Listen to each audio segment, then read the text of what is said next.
agradecer mucho la invitación, es un honor estar acá. Nosotros venimos trabajando, incluso en el 2014 escribimos un libro que se llama 20 mitos y realidades del fracking. Ese libro lo hicimos de manera transversal, ¿no? De manera interdisciplinaria. Lo hicimos junto a economistas, lo hicimos junto a ingenieros en petróleo, el doctor Delía, que es de Santa Cruz y que conoce mucho, que ha trabajado en la actividad petrolera, también con Roberto Chandio, que ha venido por Mendoza, que es un licenciado que ha trabajado en la industria del petróleo en Estados Unidos, varios años, muchos años. Y él nos cuenta desde adentro qué es lo que ha pasado allí y nos ha ayudado a que ese libro tenga una visión técnica muy importante. También lo hicimos con sociólogos, sociólogas como Maristela Esbampa, que nos cuentan el lado sociopolítico de esta actividad, que también algo vamos a decir ahora, no solo una mirada ambiental. Una técnica que es controvertida en todo el mundo. Juan Pablo después nos va a contar en detalle eso.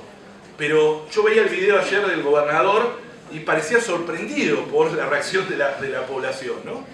Y les puedo asegurar que en cualquier parte del mundo, en el primer mundo, en el norte, en el sur, etcétera, donde el fracking quiere instalarse, hay una grandísima conflictividad social, por supuesto ambiental, económica, etcétera. Es decir, no sorprende esto.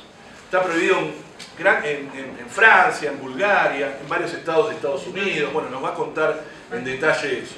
Pero es una técnica controvertida, donde genera controversia por las características propias que tiene.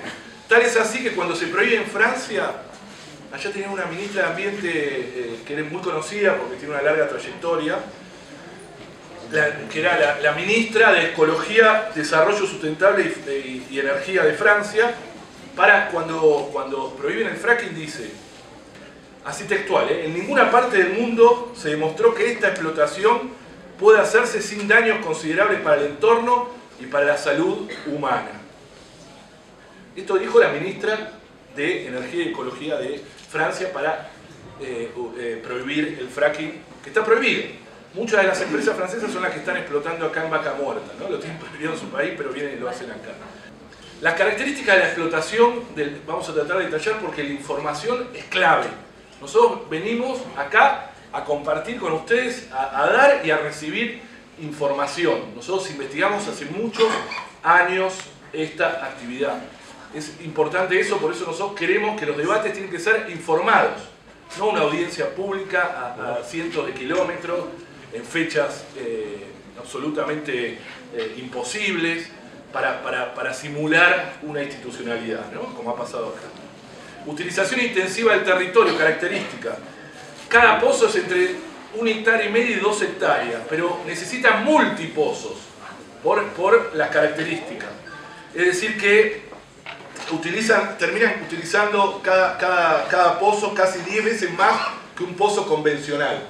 Esto es una vuelta de tuerca, ¿no? De lo convencional. Es una técnica absolutamente experimental que, a pesar que es descubierta, porque ese es generalmente detrás de esto, por eso nosotros llamamos nuestro libro 20 mitos y realidades del fracking, porque la propaganda minera siempre es igual y cada mito tiene que ver con eso, con desarmar algo que hacen con aparatos publicitarios muy grandes. En ese caso era lo que llamaba el IAPG, acá no ha arribado todavía, el Instituto Argentino de Petróleo y Gas. Uno escucha Instituto Argentino y dice, bueno, en realidad detrás del Instituto de Argentino no tiene nada, ¿no? Está Chevron, eso, Shell, es decir, eso formaron. Y esos son los encargados de llevar las falsedades y mentiras a los medios de comunicación. Caracterizar a quienes se oponen a esto de terroristas, exactamente igual que acá. Judicializar, amedrentar a cualquiera que participe en una manifestación, es todo calcado. Utilización intensiva de agua, cada fractura, un solo pozo, pero uno solo, utiliza entre 9 y 29 millones y 30 millones de litros de agua. Esto cada fractura. Cada pozo necesita varias fracturas, porque esos compartimentos estancos después se vuelven a sellar y hay que de nuevo fracturar. Pero dicen, pero no, utilizan pocos químicos. ¿No escucharon eso? Que el 1%. Bueno, díganme, acá hay alguno de matemática, ¿cuánto es el 1% de 30 millones? Son 300.000 litros, ¿no? Cada fractura. Pero hay una cosa que es muy importante para adentrarse en esto. Yo voy a tratar de presentar, después ellos nos van a contar otras situaciones, pero yo quiero contarles lo que hemos investigado en relación a esto, que es una palabra clave, que es el flowback, el fluido de retorno. Eso es lo que no tiene solución, no tiene ninguna solución. Es decir, inyectan 30 o 40 30 millones de litros con esa sopa química, ¿no?, de 300.000 litros, y entre el 50 y el 85% vuelve. Ojo que 50 queda ahí abajo y no sabemos dónde va, ¿no?, pero vuelve. Ese fluido de retorno, esta sopa química que podría ser que vuelve 23 millones de litros o 13 millones de litros según lo que hayan utilizado, ¿dónde va a parar ese flujo de retorno o ese flowback? ¿Dónde va a parar? Bueno, tienen dos opciones. El líquido de retorno, ¿dónde va a parar? Bueno, hay dos formas, que es lo que están haciendo en algunos lados en Neuquén. Una es utilizar viejos pozos petroleros, y ahí lo inyectan, sin más. Ahí lo inyectan y queda ahí. Otra es crear pozos para poner como de una especie de bajo utilizan viejos pozos petroleros, algunos de la década del 60, y el riesgo de que estos colapsen y el agua de formación, es decir, el agua esta de sumidero, termine en acuífero de agua dulce es muy alto, ¿no? Y otra es construir especialmente pozos para hacer inyectores. Se perforan, dice la formación, hasta encontrar una porosa y permeable que admita el agua de formación. Obviamente que eso es una situación que con cada fractura se va agravando, no van encontrando lugar. Ese es el gran talón de Aquiles, además de la fractura en sí mismo, todo, pero el flowback o el líquido de retorno no tiene solución. Tampoco se puede evitar, ustedes saben que estos pozos se hacen a 2.000, 3.000 metros y va un tubo que es cementado. Bueno, es muy difícil evitar la ruptura de esos pozos a esa profundidad, ¿no? Más cuando uno inyecta y mete presión. Ustedes saben que son grandes máquinas, vos lo vivís, lo ves. Son máquinas que para generar la fractura hay que generar mucha presión. Y esa presión también reciben los pozos, ¿no? No se puede evitar la comunicación de las tremendas presiones a través de cañerías o cementaciones defectuosas que se hacen en el propio caso. La profundidad que es usada como excusa, esto lo dice muy bien Eduardo Delía en nuestro libro 20 mitos, el que les dije que es ingeniero en petróleo. Vieron que siempre dicen, no, pero bueno, eso, la fractura se hace a 2.000 metros, nunca puede comunicar con las napas, no sé qué. Eso lo escucharon, porque lo mismo dijeron en Neuquén. Lo que dice, además de que está el tubo, que obviamente atraviesa la napa, no hay forma de que no le atraviese la napa de agua, digo. Es decir, que uno cuando es el tubo atraviesa. Lo que dice Delía textual es la profundidad en caso de una fuga de la fractura, o sea, del momento de la fractura, solo condiciona el tiempo en que el impacto llegará a las formaciones de agua dulce a la propia superficie, ya sea de los fluidos de fractura, de los propios hidrocarburos o de agua salobre de formación. Es decir que lo que hace es, estará lejos, pero a mediano tiempo llegará. O sea, tardará más, pero no quiere decir, es una garantía de que no hay contacto. Después te lo venden como en condiciones ideales, dice la cañería de intubación, el tubo queda perfectamente centrado, ¿no? Perfecto, imaginen 2 kilómetros para abajo, 20 cuadras, ¿no? 25 cuadras, pues son 2,5 kilómetros, 30 cuadras para abajo, perfectamente centrada dentro de un pozo exactamente vertical, con lo cual se lograría un anillo de cemento, porque eso va cementado, que cubre toda la circunferencia de la cañería en toda la extensión de la misma. Obviamente que lo que afirma la industria petrolera es solo una situación imaginaria, ideal, del pizarrón, pero no es lo que pasa en la realidad. La realidad nos dice que por distintas razones todos los pozos tienen desviaciones que los apartan de la vertical. Con consecuencia, esto muestra muy buenas fotos también Roberto Chandio. Las cañerías están siempre recostadas sobre uno u otro lado de la pared del pozo, con lo cual el anillo de cemento ideal nunca se realiza.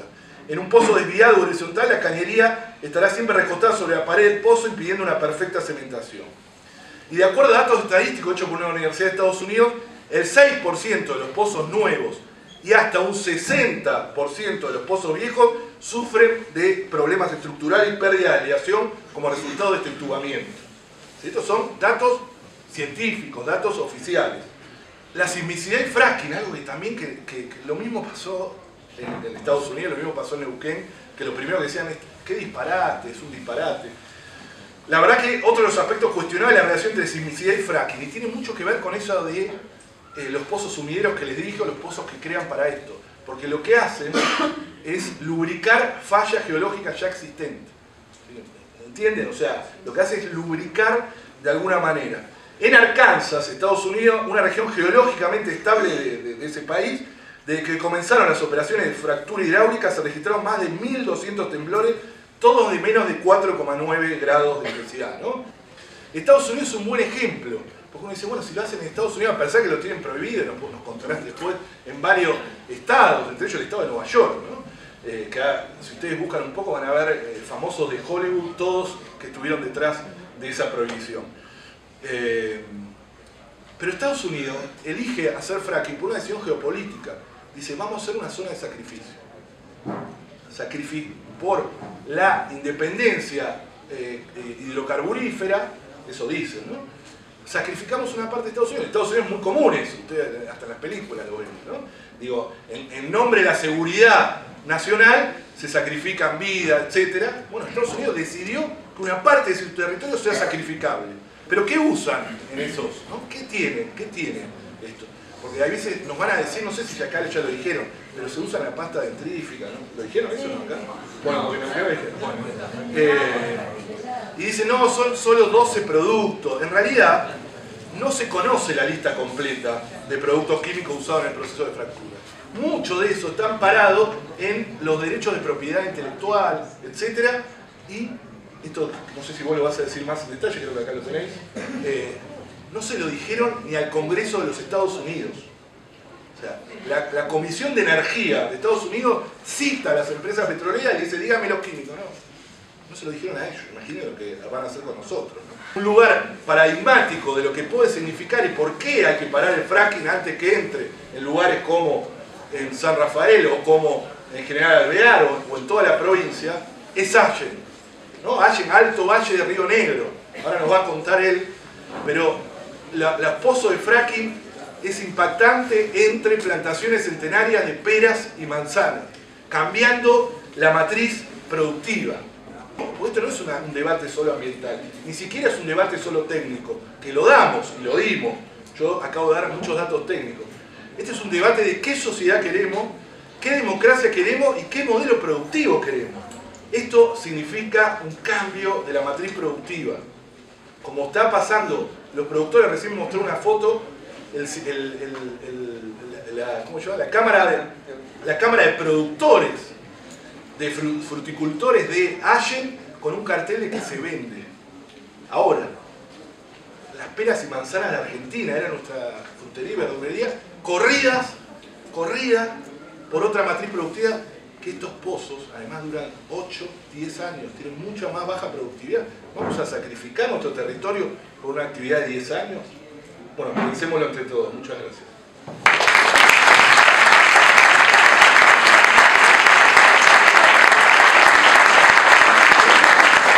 Mi nombre es Juan Pablo Olson, soy sociólogo, especialista en medio ambiente, asistente de dirección de una película que trata la temática que es La guerra del fracking del director Pino Solana.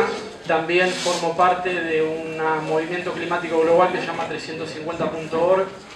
Es un gran movimiento con presencia en 180 países que trabaja la temática del cambio climático, que hay muchísima relación, no hay mucha información en la Argentina, entre el fracking y el calentamiento global, que es otro gran aspecto preocupante en muchísimas partes del mundo. Nosotros vemos un problema gravísimo de información. Y esa desinformación puede tener consecuencias de problemas gravísimos para el agua de Mendoza y para la salud de sus habitantes. Entonces empecemos por el inicio, la información, y en todo caso después cualquier toma de decisiones respecto del bienestar, de su calidad de vida y de su calidad del agua. Nosotros hemos sistematizado mucha información, la mayoría proviene de Estados Unidos, es muy difícil acceder a la información científica precisa porque hay mucha disputa de intereses de poder detrás de la información o el ocultamiento de la información, que creo que es el caso que en este momento está presente en la provincia de Mendoza y lamentablemente estuvo también en Neuquén, en Río Negro y en Allen, especialmente, que acá está Juan Carlos para contar la experiencia. La lista de químicos utilizados en el fracturamiento hidráulico obtenida por la Comisión de Energía del Congreso de Estados Unidos. Primer documento que vamos a trabajar conjuntamente, si les parece. ¿Cómo se llega a este documento? ¿Cómo un Congreso norteamericano, en la coyuntura norteamericana, que tienen como principal potencia un objetivo de mantener un autoabastecimiento energético de petróleo y con la geopolítica que eso implica, hubo un presidente de la Comisión de Ambiente que pidió por minoría un informe a las 14 principales empresas petroleras de Estados Unidos que diera información de los químicos que introducía en suelo norteamericano? Al principio la mayoría de las empresas aludieron que no podían dar esa información por el llamado secreto comercial, que por la competencia comercial no podían dar, como quien dice, la fórmula de la Coca-Cola, de los químicos. Y después de un litigio de muchísimos años, 14 de las principales empresas dieron información de los químicos que introdujeron entre el 2005 y el 2009 en sus explotaciones, en lo que para la Argentina es la formación de reservorios no convencionales vaca muerta. Estados Unidos tiene un equivalente que es la formación Marcellus, sobre todo creo que en los estados de Texas, Pensilvania y algunos otros, y yo estoy trabajando especialmente una tesis para la Universidad de Buenos Aires sobre la problemática del fracking en el contexto de una crisis energética mundial. Yo creo que lamentablemente Mendoza llega de manera muy compleja a discutir la energía, porque es cuando ya decidieron por ustedes el avance de una técnica que casualmente en el mundo se desrecomienda por los efectos en la salud humana, en la calidad de agua, en el aire, los efectos que provocan el calentamiento global. Y lo que es interesante y es responsabilidad es cuando uno desrecomienda una técnica depredatoria como la del fracking, anteponer una solución y una alternativa.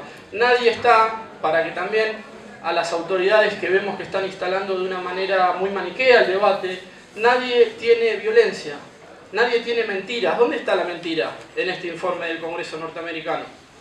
Porque nosotros vimos un video de una autoridad, de la principal autoridad de la provincia, diciendo que quienes están en contra del fracking se basan en mentiras. Entonces, por favor, ustedes tienen la disposición de acceder a este primer gran documento, pero hay un segundo documento, no solamente este, que es el compendio de los hallazgos científicos, médicos y de comunicación que muestran las consecuencias del fracking. Lo realizaron durante muchísimo tiempo también, con un litigio. Todos los científicos en las conclusiones que sacan en sus informes dicen: nos costó muchísimo que nos den información. Y solamente con el pequeño porcentaje de información que pudimos acceder en este compendio de Estados Unidos, ya se ha concluido, con esa pequeña cantidad de muestras, se ha concluido, yo me adelanto un poco por una cuestión de tiempo, porque somos varios para hacer esta exposición, que el fracking afecta el agua de consumo humano, que afecta el aire por la emanación de gas metano, que produce efectos sísmicos. Entonces, nos pareció preocupante que se haya avanzado en una provincia semiárida como Mendoza, con el valor que tiene el agua para su matriz económica, social, política, que se haya avanzado con una técnica comprobada por más de 40, entre 40 y 50 universidades de Estados Unidos, que es una técnica depredatoria, por el propio Congreso norteamericano, y creo que tampoco los que permitieron que el fracking ya haya avanzado con 4 o 5 pozos, les dijeron el contexto internacional de los países en los cuales ya se había prohibido el fracking. Por estos motivos, no por ningún capricho, no por ningún ambientalismo, por motivos de salud humana, de gestión del recurso del agua y de cuidado de las matrices económicas y energéticas para la población.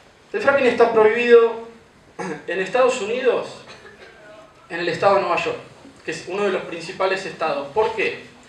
Porque hubo una gran movilización de la población, con un gran apoyo de un sector de artistas que formaron un movimiento que es movimiento pionero en el mundo en la lucha contra el fracking, que se llama Artists Against Fracking o Artistas en contra del Fracking, con muchos artistas muy comprometidos, con los cuales algunos nosotros tenemos relación.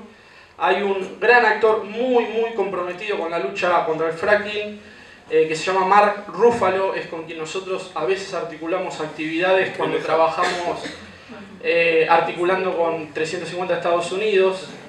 Y se prohibió, y la conclusión del Departamento de Estado de Nueva York, que le dio los avales y los argumentos para prohibir el fracking en el estado de Nueva York al gobernador Andrew Cuomo de Nueva York, fueron que el fracking afectaba el agua potable para los seres humanos, que era cancerígeno, que afectaba el aire. Esto lo dijo Enrique, lo vamos a repetir nosotros, lo va a decir Juan Carlos. El fracking es multicontaminante. Es una de las técnicas más contaminantes del planeta.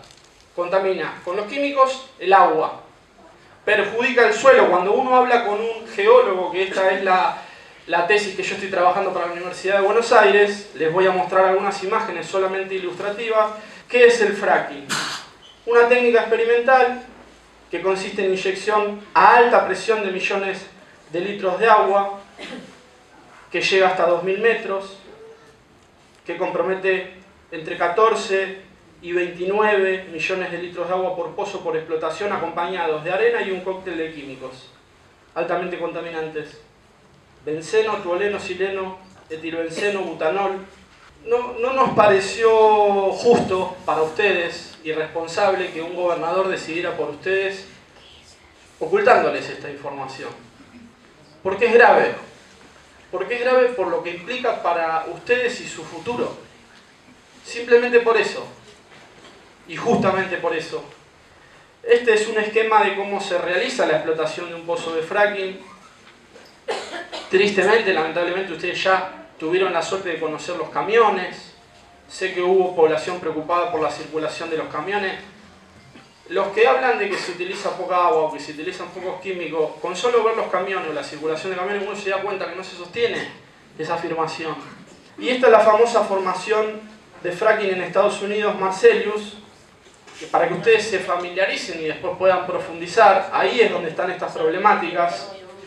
Entonces les decía que el fracking se prohibió en el estado de Nueva York, en los condados de Texas, California, Ohio, en Australia, en el estado de Victoria, en Francia, en Bulgaria, en Rumania, en Alemania, en Gales, en Escocia, en Cantabria, España, donde tienen un problema enorme con el agua en muchos de sus distritos, en Sudáfrica, en República Checa, en Suiza, en Austria, en Italia, en Irlanda del Norte, en Holanda. Hace algunos años yo vine a dar una charla sobre la problemática del fracking, cuando todavía no se había prohibido el fracking en Entre Ríos, con una serie de referentes norteamericanos que alertaban ya hace tiempo sobre este tema. Hicimos una gira en Argentina, yendo a Vaca Muerta, yendo a Entre Ríos, y en una reunión parecida a esta se instaló el tema con esos especialistas norteamericanos, y tiempo después se derivó en Entre Ríos en una prohibición por estos motivos. Algunos hidrólogos a favor del fracking decían: no, pero a Entre Ríos le va a convenir reconvertir su matriz energética de agrícola, ganadera, turística a hidrocarburífera no convencional. Le va a convenir contaminar sus dos ríos y todas sus napas de agua y sus acuíferos. Entonces, hay veces que son muy livianamente, se introducen en el debate afirmaciones muy perversas y que contienen mucha desinformación. Pero también se prohibió en la provincia de Santa Fe. Nosotros trabajamos con el ex senador Giustiniani, que contextualiza cómo se introdujo el fracking en Argentina, ni siquiera acá en Mendoza, con un convenio secreto. Legisladores de Neuquén levantaron la mano: apruebo que se explote fracking, pero no conozco nada de lo que se va a hacer en el subsuelo de la Patagonia. 2.000 o 3.000 personas recibiendo balas de plomo, afuera. Un conjunto de legisladores votando adentro.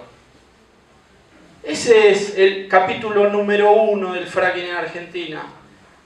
Y el convenio secreto se mantuvo secreto, se hizo un juicio, la Corte Suprema dictaminó que se hiciera público, y Chevron y YPF no querían, entonces lo retuvieron, pero después se instó a que se hiciera público y se anularon algunos de los artículos, y hoy se mantienen entre 13 y 14 anexos secretos de la explotación del fracking en Argentina, lo cual es gravísimo todavía, cuando está circulando esta información en otros países. En Argentina está prohibido en alrededor de 67 municipios y también se prohibió en Uruguay por una concepción de cuidar el acuífero guaraní, principal reservorio de agua de América Latina y uno de los principales del mundo. Entonces Uruguay prohibió en 5 departamentos, y como hubo una petrolera, Petrel Energy, que insistía en explorar y en explotar, en una movilización que se hizo, que se llamó la Gran Marcha en Defensa del Acuífero Guaraní, con presencia de delegados de los 4 países, se terminó promoviendo una ley nacional de prohibición del fracking en Uruguay. En Brasil vinieron de visita, y Juan Carlos lo recibió, unos delegados diputados del sur de Brasil para conocer. Che, nos están diciendo que quieren hacer fracking en Brasil, vamos a conocer la experiencia argentina. Juan Carlos los recibió en Allen, fuimos a una chacra de una familia que nos dijeron: hay un pozo acá cerca, entren al baño. Metimos la mano en la mochila del inodoro y era todo negro, porque eran los metales pesados y los hidrocarburos que ya estaban contaminando las napas en uno de los... Esto lo va a contar Juan Carlos bien. Los diputados volvieron, comenzaron a prohibir el fracking y llegaron a prohibirlo en 392 ciudades del sur de Brasil. En 2 estados de Brasil, el estado de Paraná, y la primera ciudad fue Foz de Iguazú, límite con Argentina. Y están en trámite la prohibición en 3 estados más de Brasil. Entonces, ese es el contexto en el cual me parece que hay que realmente profundizar la información que hay disponible para realmente considerar si los mendocinos, de manera autónoma y democrática, quieren realmente decidir sobre sus vidas y las de su familia. No diciendo: no te preocupes, no contamina, va a traer trabajo, vos cuando te lavas los dientes usás dentrífico y tiene lo mismo, si compras un helado no te preocupes que es más o menos lo mismo. Entonces, ya creo que se entendió con la introducción de Enrique la problemática de la calidad del agua, pero todavía no comprendimos la cantidad de pozos que requiere el fracking para, en teoría, tener algún tipo, comillas, rentabilidad. Miren esta postal, que era la postal que les ofrecían a los mendocinos. Tengan un pozo, el Malargüe, tengan 5, no pasa nada, es progreso. Los que están en contra son violentos. Miren esta otra postal, no son 5 pozos los que van a hacer, Esta es una foto aérea. La secretaria de Energía, cuando habla de fracking, utiliza una frase: dry baby dry, hay que perforar y perforar permanentemente miles de pozos. De intensidad y extensa duración en el tiempo. Pero miremos si se va decantando más o menos cómo es el avance con fundamentación científica, fundamentación política del fracking puesta en imágenes. Vamos a ver la siguiente.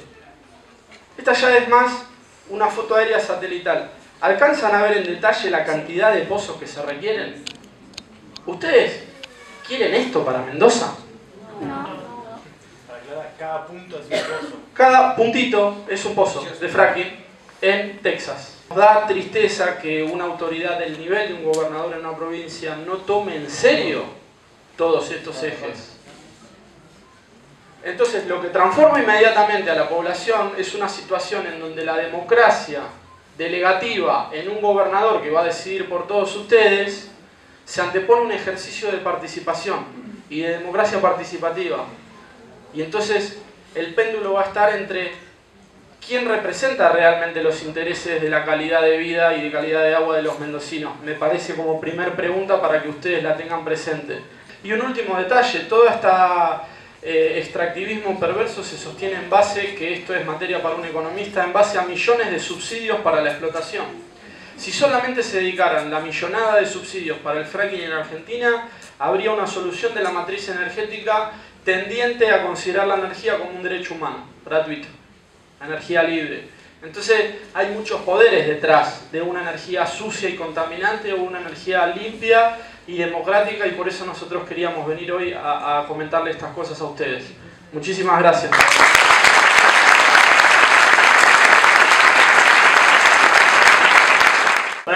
nombre es Santiago Canel, yo soy abogado de la Fundación Ambiente y Recursos Naturales. Es una organización que hace un poco más de 30 años trabaja el derecho al ambiente sano y específicamente desde una mirada de un desarrollo sostenible. Esto es, no estar en contra de las actividades económicas, productivas que pueden afectar el ambiente, sino hacerlo de la manera que afecten lo menos posible y garantizando ciertos aspectos democráticos que tiene que tener cualquier modelo económico y principalmente en Argentina, que está reconocido por la Constitución, esta participación de la ciudadanía. Dejo fija esta imagen porque Añelo, que es la capital de Vaca Muerta, está en una situación bastante parecida. La foto aérea de Añelo es muy parecida a esto y en Mendoza podría llegar a ser esta foto en muy poco tiempo. Lo que decía él respecto de hay que fracturar y fracturar y fracturar, los pozos de fracking tienen una vida útil muy escasa y a los 4 o 5 años es obligatorio volver a hacer una fractura, volver a hacer un pozo para poder seguir extrayendo del mismo sitio. Por eso es una técnica que genera muchos impactos en el agua, en el aire, en el suelo, contaminación sonora, de olores, y todo eso se oculta. Las autoridades y las empresas que quieren venir a hacer fracking dicen que los impactos son mínimos, que solo se pueden producir durante la etapa de fractura y que es una etapa en la que se realizan muchos controles y muchas prevenciones para que no ocurran filtraciones y que no haya accidentes o que no haya impactos en el ambiente. Lo cierto es que la extracción de gas genera emisiones de efecto invernadero muy altas. Uno de los... esto de hay que ir desmintiendo los mitos que construyen los promotores de la actividad. El ministro de Energía salió a decir que la generación energética con gas es mucho mejor ambientalmente que con el gasoil, esto es por las termoeléctricas. Lo cierto es que para producir ese gas se generan una cantidad de emisiones que tienen un impacto igual o mayor al que tiene la generación energética con el producto que se obtiene de esa forma. Entonces, los que traen información falsa son los que manejan mayores canales de comunicación hacia el público y los que intentamos evitar estos impactos lo hacemos de la manera que podemos, visitando pueblos como es ahora y trayendo información con respaldo científico, y con experiencias ya comprobadas, ya vividas. La situación de Neuquén sirve de ejemplo y de alarma para la situación en Mendoza. Y el fracking en Mendoza no se va a instalar, el fracking en Mendoza ya está instalado, ya está ocurriendo. En Malargüe se habilitaron 4 pozos para hacer fractura hidráulica sin ningún tipo de evaluación de impacto ambiental, sin participación ciudadana, sin información al público. Simplemente una nota que giró la empresa El Trébol a la autoridad ambiental le dijo: quiero modificar la infraestructura de un pozo convencional para hacer fractura. Le dieron la aprobación y ya estaban los pozos producidos. Sobre esos pozos, sobre esas habilitaciones se iniciaron acciones judiciales. Una la inició la Fundación Ambiente y Recursos Naturales, solicitando que se suspenda la actividad de esos pozos y se realice una evaluación de impacto ambiental en la que se prevea la participación de la población, de la participación ciudadana antes de la toma de decisiones. Al momento de resolver sobre esas presentaciones, el Departamento de Irrigación de Mendoza llegó un informe en el que decía que los pozos ya estaban fracturados y ya estaban produciendo y que no vieron que se haya producido ninguna filtración, por lo tanto ya no había riesgos ambientales. Los jueces intervinientes le hicieron lugar a las pretensiones del Trébol y de la provincia bajo la promesa de los representantes de la gobernación de regular específicamente la evaluación de impacto ambiental para la fractura hidráulica. Eso es un decreto que se aprobó este año, luego de una audiencia pública que se celebró en Malargüe el 28 de diciembre. Yo no sé cuántos de acá estuvieron informados de que había una audiencia pública en la que se iba a discutir la reglamentación del fracking. Bien, bueno, esa es la instancia de participación ciudadana, eso es la debilitación de la democracia de la que estamos hablando. Esa audiencia pública se convocó con 15 días de anticipación a 900 kilómetros de la capital de la provincia, sin difusión, sin informar qué es lo que se iba a discutir, dando información falsa respecto de las consecuencias que puede llegar a tener la actividad que se estaba regulando. Y además fue una mímica de audiencia pública, no fue una audiencia pública real. Los expositores tenían 2 minutos únicamente. ¿Ustedes imaginan cuánto se puede llegar a exponer respecto a una temática tan compleja en 2 minutos? Eso no es participación ciudadana, eso no está cumpliendo los derechos que todo el pueblo tiene de estar informado y de participar de las decisiones que pueden afectar su vida. El derecho al ambiente sano es un derecho en Argentina por la Constitución y es también una obligación de cada ciudadano proteger el ambiente sano. El mismo artículo de la Constitución que establece el derecho establece la obligación de protegerlo, y así como es una obligación de cada ciudadano, es una obligación de cada funcionario. Por lo tanto, ese reglamento, las autorizaciones emitidas por las autoridades ambientales del Departamento de Irrigación y la reglamentación de la evaluación de impacto ambiental emitida por el gobernador de la provincia son lisa y llanamente violaciones del artículo 41 de la Constitución Nacional. No fue solo la Fundación Ambiente y Recursos Naturales la que inició un juicio, también lo hizo la Federación de Espeleología. El juicio iniciado por la Federación de Espeleología se resolvió primero de manera negativa, se rechazó la medida cautelar, se rechazó el amparo planteado, fue a la Cámara de Apelaciones, la Cámara rechazó la medida cautelar, rechazó el amparo y ahora está en el Tribunal Superior de la provincia que tiene que decidir. La situación del juicio de FAR es parecida, solo que en nuestro juicio no rechazaron el amparo, solo rechazaron la medida cautelar. Ese rechazo de la medida cautelar ahora está en tratamiento de la quinta sala de la Cámara. Hoy específicamente pasó a resolver. Y cuando resuelva la Cámara vamos a ir al Superior Tribunal de la provincia, ya sabemos que va a resolver la Cámara, a plantear el recurso contra el rechazo de la cautelar. Ahora, el amparo, que es la cuestión de fondo, no está resuelto, por lo tanto cuando se termine de resolver la cuestión de la cautelar vamos a continuar el trámite del amparo. Lo cierto es que los jueces no van a decidir por una cuestión de derecho, van a decidir por una cuestión de relaciones de poder entre las partes. La relación de poder esa se puede llegar a equilibrar cuando el pueblo de la provincia salga a manifestarse en contra. Además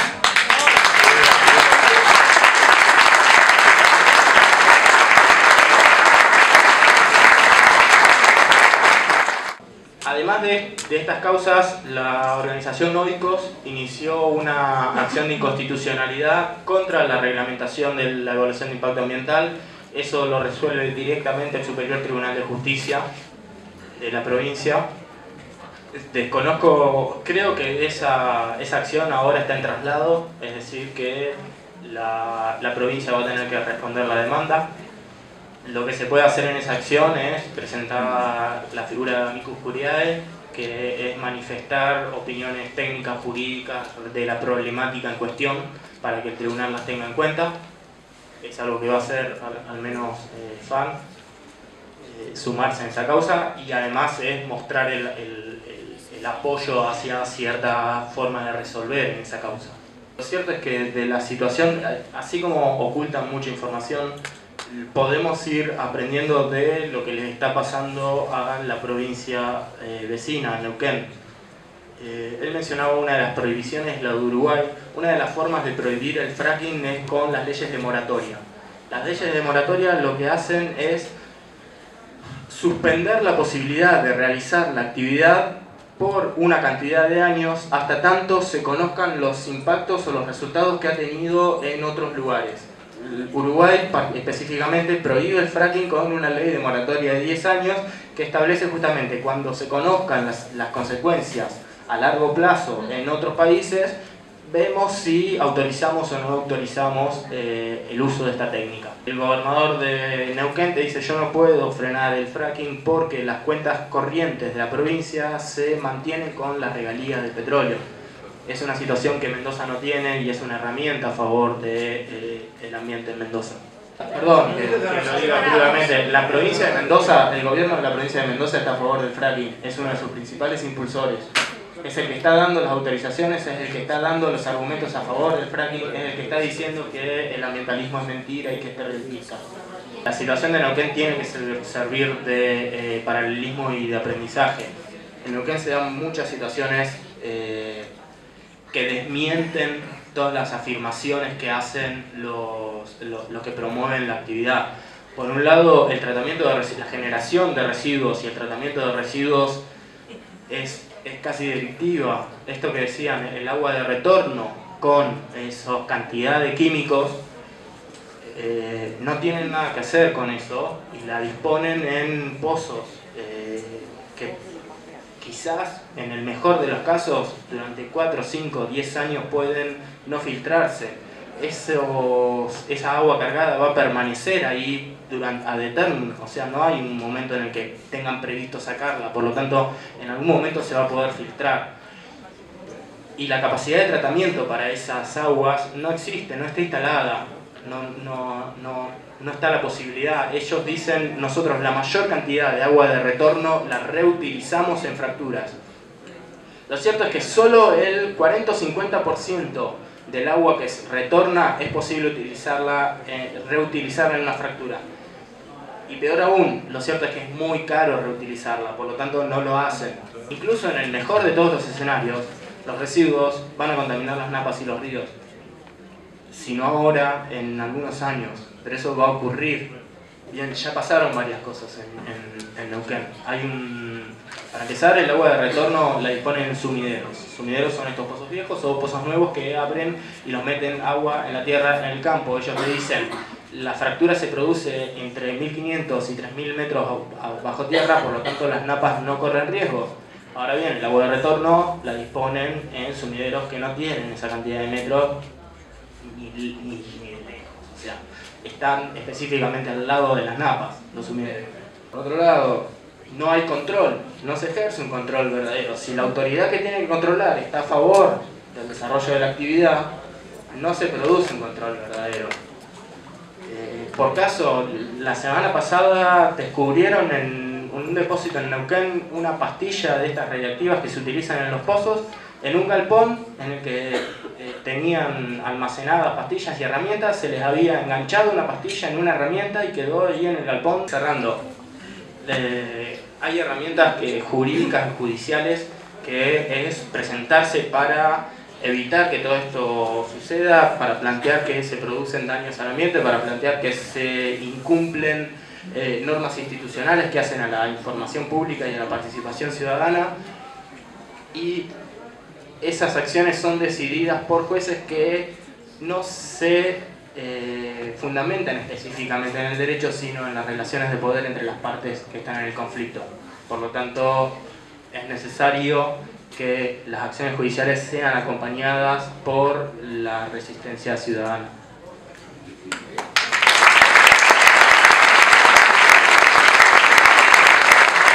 Buenas noches, muchas gracias a todos, muchas gracias a la asamblea, a la gente que hizo posible que viniera.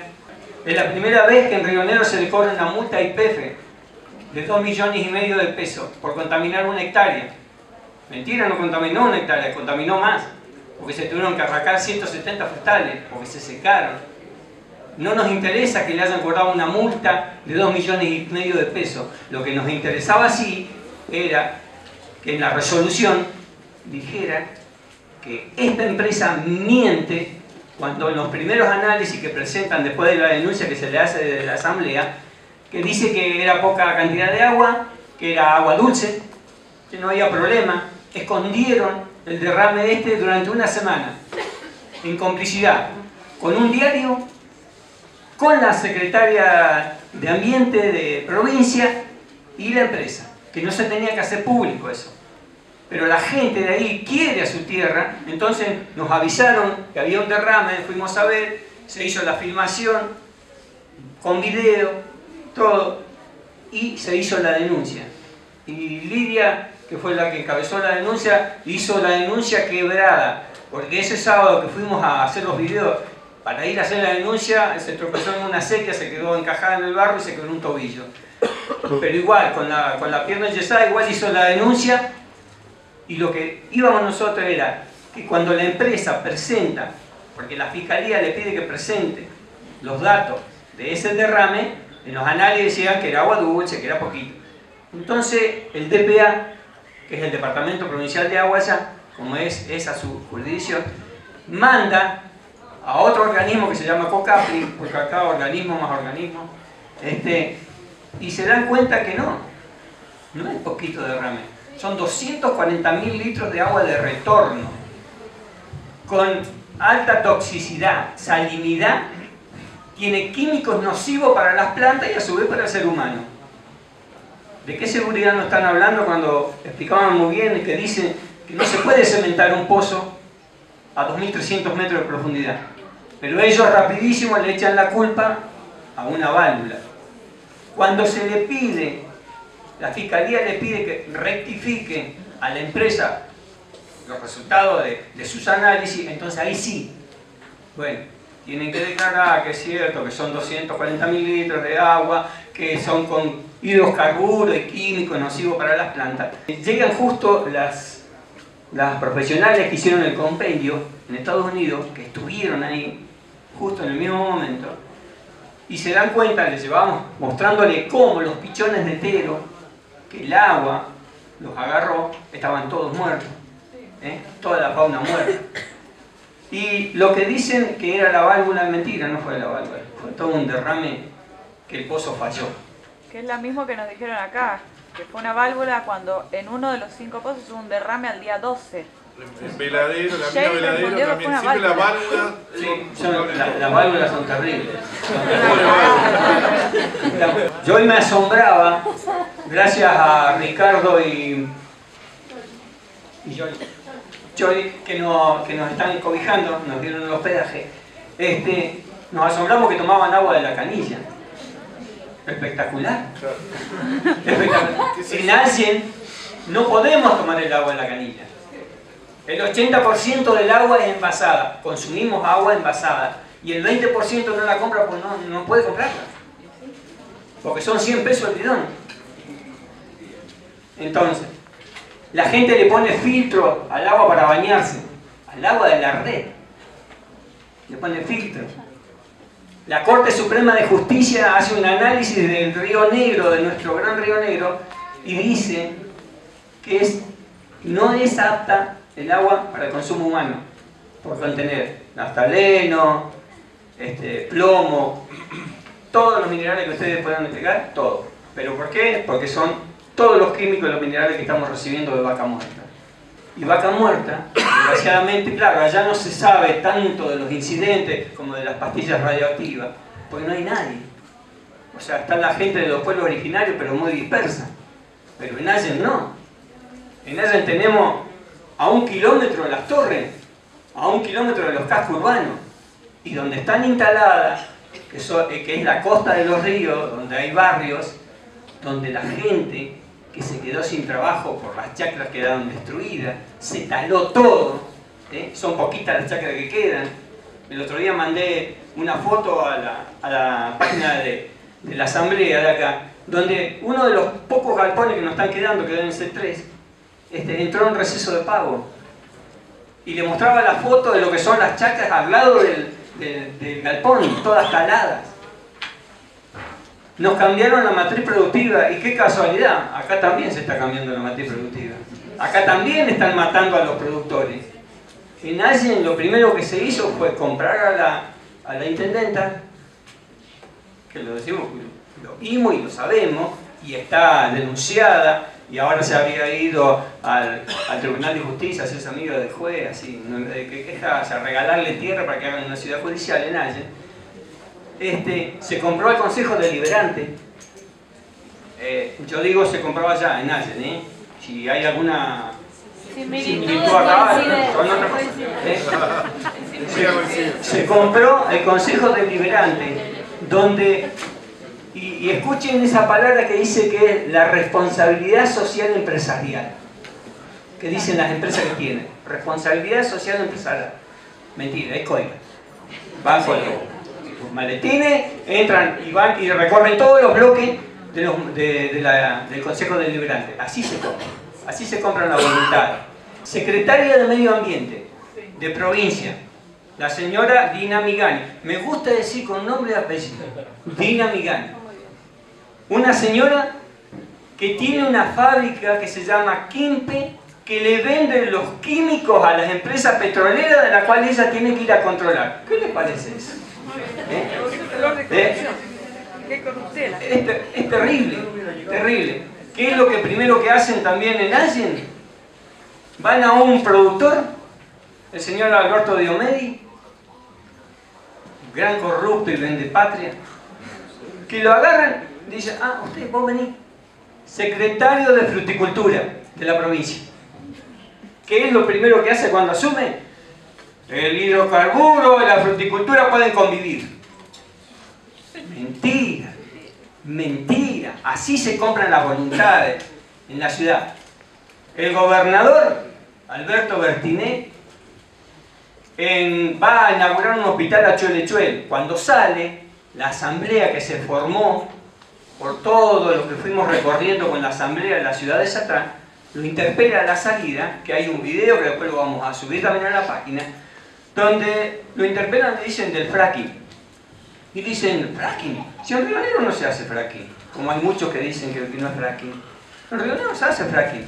Entonces le muestran el decreto que firmó él y el señor Villacomo, donde le concesionan a la empresa ISUR y PF por 30 años para hacer fractura hidráulica.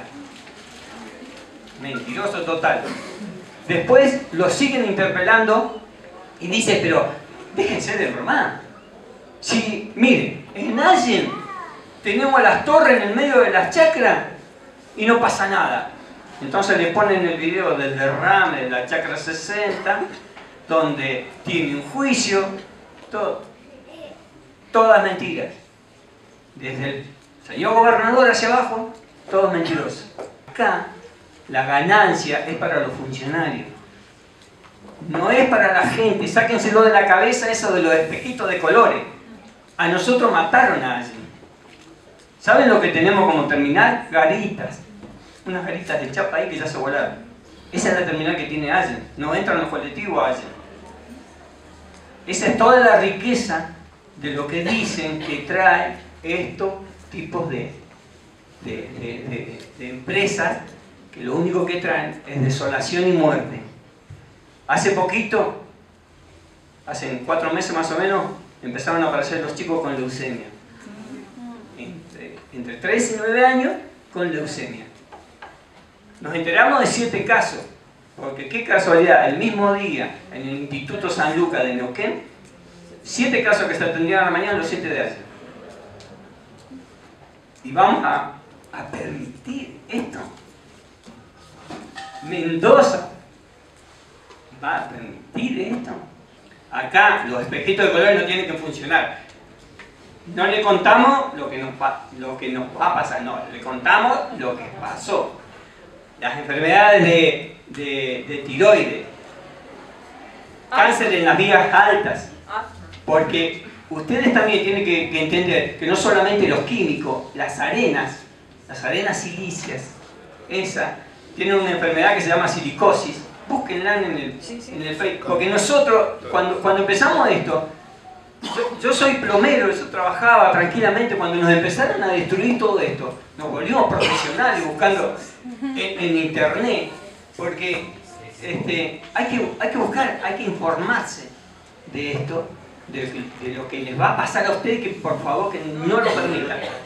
Es que la fracturó el hospital, salud pública, fracturó la educación, fracturó la justicia, fracturó la ley, fracturó los consejos deliberantes, fracturó todo, porque a todos lados llega esta mano negra que es el fracking. Trabajo a nadie. Si van a Allen a las 4 de la mañana, 5 de la mañana, no alcanzan los colectivos para sacar gente para ir a trabajar a otro lado. Y yo quiero que me nombren una ciudad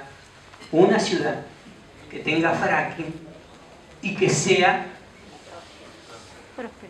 próspera. Una ciudad, y sana. Catriel, más de 50 años capital del petróleo. ¿Ven lo que es Catriel? No tiene hospital, no tiene colegios. Plaza Winkle, Cutralcó, en Neuquén. Añelo mismo, donde está Vaca Muerta. Rincón de los Sauces. ¿Qué ciudad hay próspera? No tienen agua. Y sin agua. En Allen, la gente de la costa que tomaba agua de las napas, pozos de 35 a 40 años se secaron. No tienen agua.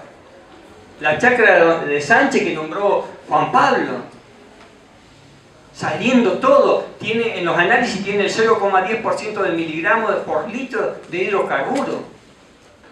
Todo lo que hablamos, lo hablamos porque lo tenemos certificado, porque tenemos los análisis anteriores, viejos, antes que llegara estas malditas empresas, y nos contaminaron todo, nos destruyeron. Hay un médico, un ginecólogo que formaba parte de la asamblea, que a los concejales, en una vez que nos dieron la voz del pueblo, ahí para hablar, él les dijo todo lo que veía, las malformaciones, las mujeres con menstruación larguísima, con chicos deformes, abortos, todo eso se los dijo a los concejales y se tuvo que ir de Allen por las amenazas. Y no solamente se fue él de Allen, sino que se fueron 7 profesionales más a vivir a otro lado, porque ellos dijeron que los hijos no lo iban a dejar ahí para que muriera. Porque es así.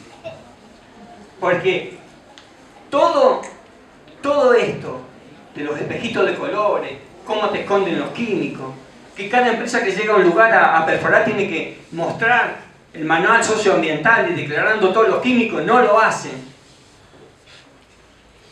Todo eso es lo que le va a suceder a ustedes. Son 5 pozos allá, nada más. Bueno, que no sean más. Que no sean más. Pero únanse. Acá no hay partidismo político. Acá lo que está en juego es la vida. La vida. Como digo yo siempre, no seas cómplice del asesinato de tus hijos, de las generaciones.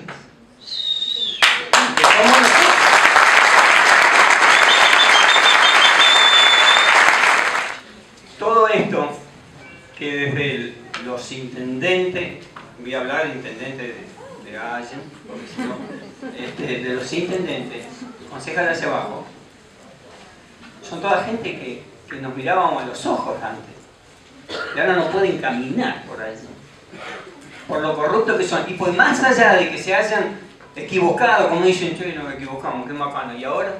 ¿Y ahora qué? Si ya mataron a la producción. ¿Ahora qué? Si ya empezaron la leucemia en los chicos. ¿Ahora qué? Si ya las mujeres tienen problemas en sus aparatos reproductores. Porque se olvidaron de decir que los químicos, el benceno, tolueno, sileno, los miles de químicos que le ponen, son cancerígenos y mutagénicos. Sí, bueno, te va a pasar, pero vos vas a engendrar y vas a dejar toda esa contaminación en tus hijos y en tus nietos. Es muy fuerte. Grande, viejo.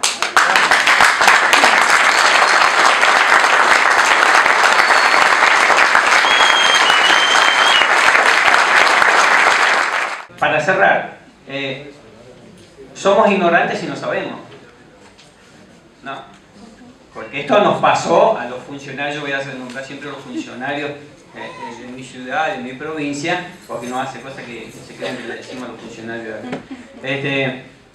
Podemos ser ignorantes por no saber, pero no podemos ser parásito y lacra sabiendo que contamina y lo permitimos. Nada.